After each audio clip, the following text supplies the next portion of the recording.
ইরানে চলমান বিক্ষোভ পরিস্থিতি নিয়ন্ত্রণের বাইরে চলে গেলে দেশ ছেড়ে পালানোর একটি বিকল্প পরিকল্পনা প্রস্তুত রেখেছেন ইরানের সর্বোচ্চ নেতা আয়াতুল্লাহ আলী খামেনি। গণমাধ্যমের প্রতিবেদনে বলা হয়, ইরানের নিরাপত্তা বাহিনী যদি বিক্ষোভ দমনে ব্যর্থ হয় অথবা খামেনির প্রতি আনুগত্য হারায়, সে পরিস্থিতিতে তিনি রাশিয়ার রাজধানী মস্কোতে আশ্রয় নেওয়ার পরিকল্পনা করে রেখেছেন।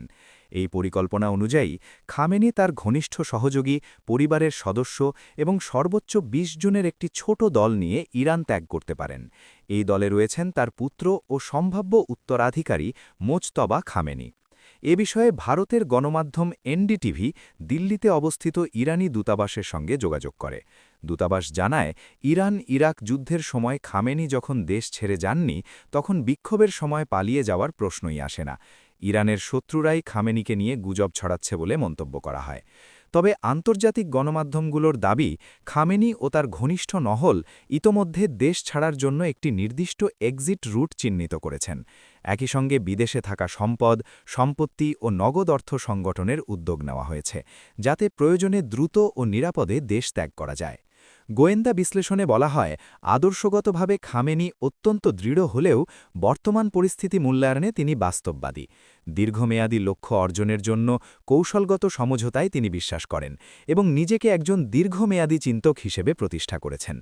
ইরানের চলমান রাজনৈতিক অস্থিরতা ও জনবিক্ষোভের প্রেক্ষাপটে এই প্রতিবেদন দেশটির ক্ষমতার ভারসাম্য ও ভবিষ্যৎ নেতৃত্ব নিয়ে নতুন করে প্রশ্ন তুলেছে।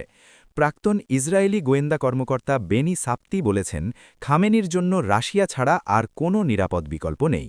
এর আগে খামেনি নিজেও বলেছেন, তিনি রুশ প্রেসিডেন্ট পুতিনকে শ্রদ্ধা করেন এবং ইরান ও রাশিয়ার সংস্কৃতির মধ্যে মিল রয়েছে।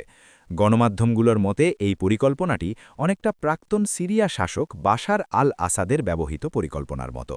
নভেম্বর ২০২৪ সালে ক্ষমতা হারানোর পর আসাদ মস্কোর দিকেই পালিয়ে গিয়েছিলেন। ইরানে বিক্ষোভ বাড়তে থাকায় ট্রাম্প প্রশাসন তেহরানের ওপর সর্বোচ্চ চাপ প্রয়োগ করছে। মার্কিন প্রেসিডেন্ট ডোনাল্ড ট্রাম্প বলেছেন, ইরানের শাসন ব্যবস্থার সঙ্গেও একইভাবে মোকাবেলা করা যেতে পারে, যেমনটি করা হয়েছে ভেনেজুয়েলার প্রেসিডেন্ট নিকোলাস মাদুরোর ক্ষেত্রে। বিশ্লেষকদের মতে এই বক্তব্য ইরানের চলমান বিক্ষোভ পরিস্থিতিকে আরও প্রভাবিত করছে।